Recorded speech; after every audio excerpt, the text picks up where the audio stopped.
CHAPTER 75. The Right Whale's Head. Contrasted View.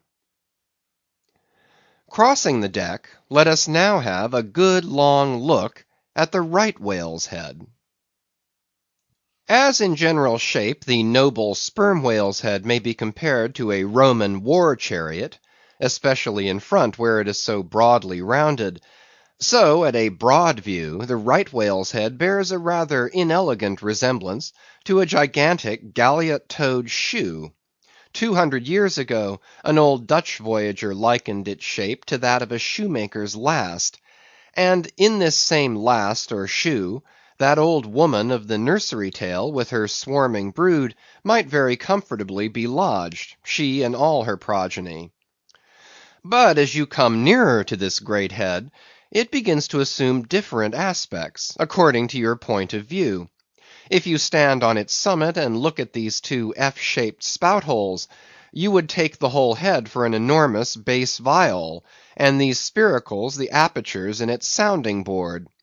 Then again, if you fix your eyes upon this strange, crested, comb-like incrustation on the top of the mass, this green barnacled thing which the Greenlanders call the crown, and the southern fishers the bonnet of the right whale, fixing your eyes solely on this, you would take the head for a trunk of some huge oak, with a bird's nest in its crotch.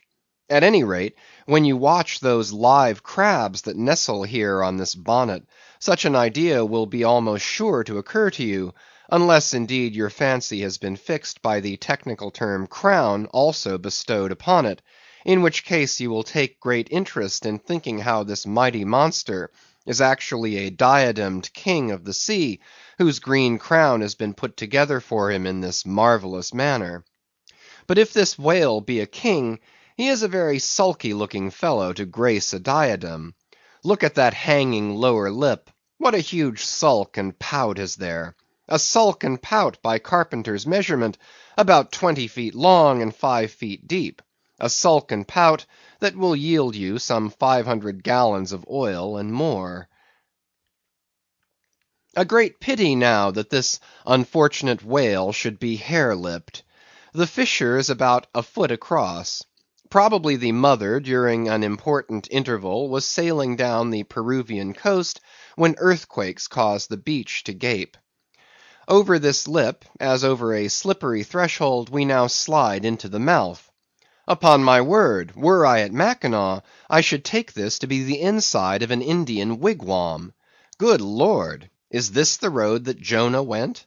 The roof is about 12 feet high, and runs to a pretty sharp angle, as if there were a regular ridge-pole there, while these ribbed, arched, hairy sides present us with those wondrous, half-vertical, scimitar-shaped slats of whalebone, say 300 on a side, which, depending from the upper part of the head or crown bone, form those Venetian blinds which have elsewhere been cursorily mentioned.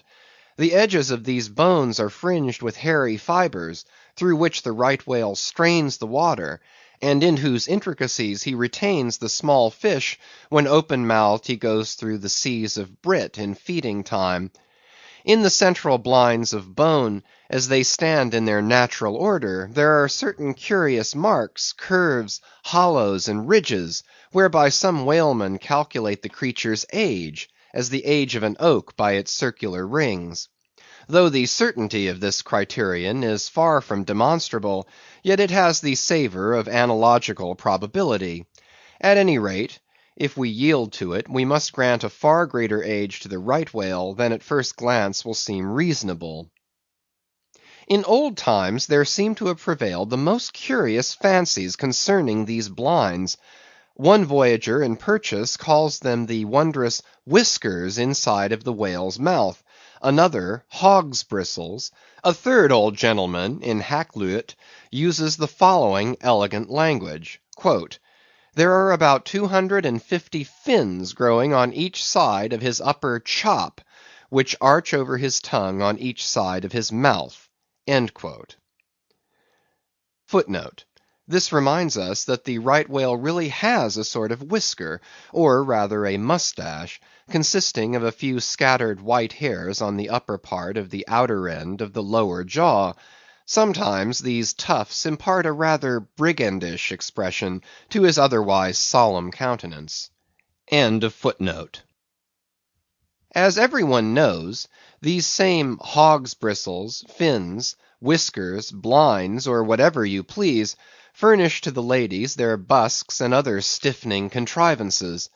But in this particular the demand has long been on the decline. It was in Queen Anne's time that the bone was in its glory, the farthingale being then all the fashion. And as those ancient dams moved about gaily, though in the jaws of the whale, as you may say, even so in a shower, with like thoughtlessness, do we nowadays fly under the same jaws for protection, the umbrella being a tent spread over the same bone. But now forget all about blinds and whiskers for a moment, and standing in the right whale's mouth, look around you afresh. Seeing all these colonnades of bone so methodically ranged about, would you not think you were inside of the great Haarlem organ, and gazing upon its 1,000 pipes? For a carpet to the organ we have a rug of the softest Turkey, the tongue, which is glued, as it were, to the floor of the mouth. It is very fat and tender, and apt to tear in pieces in hoisting it on deck. This particular tongue now before us, at a passing glance I should say it was a 6-barreler, that is, it will yield you about that amount of oil. Ere this, you must have plainly seen the truth of what I started with, that the sperm whale and the right whale have almost entirely different heads. To sum up, then, in the right whales there is no great well of sperm, no ivory teeth at all, no long slender mandible of a lower jaw like the sperm whales.